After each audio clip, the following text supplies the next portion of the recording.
میرزا جبار عسگرزاده.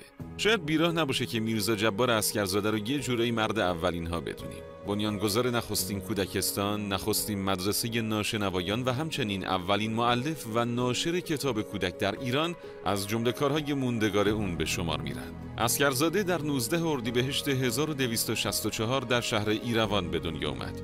اون که جدش از اهالی تبریز بود، بعد از جنگ جهانی اول به سرزمین اجدادی خودش برگشت و اولین کودکستان ایران رو به نام باغچه اطفال تو تبریز ساخت و به همین دلیل بود که خودشو باغچبان نامید. عسگرزاده که تو 15 سالگی بر اثر یه تصادف شنوایی گوش راستش رو از دست داده بود، میدونست که ناشنوا بودن چه دردی داره. شاید از همون موقع بود که دغدغه کمک کردن به بچه‌هایی که این مشکل رو داشتن در درونش شکل گرفت. برای همین وقتی بزرگ شد تلاش کرد تا با استفاده از روش‌های نوین یه طرح جدید برای آموزش ناشنوایان پیاده کنه و حاصل این طرح شد اولین مدرسه ناشنوایان ایران.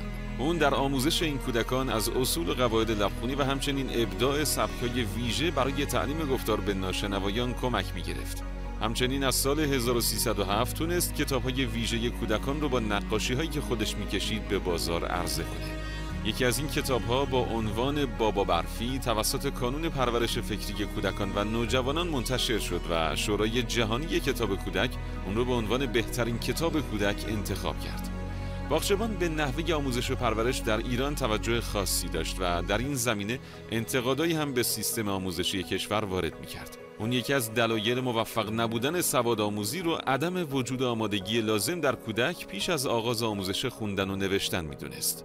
اعتقاد داشت برای رسیدن به اهداف آموزشی مطلوب باید از روش بازی، نمایشنامه، شعر، سرود و قصه خونی استفاده کرد. از جبار باغچبان به عنوان نخستین نویسنده و ناشر کتاب کودک در ایران یاد میشه. این چهره برجسته ادبیات کودکان علاوه بر کتاب‌های آموزشی الفبای فارسی در زمینه داستان و نمایشنامه نویسی و اجرای نمایش هم تلاش‌های زیادی کرد.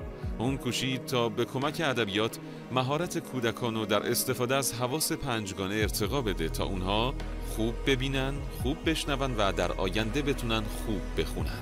سرانجام این معلم دلسوز در 4 آذر ماه 1345 برای همیشه چشم از جهان فرو بست. یاد و نامش گرامی.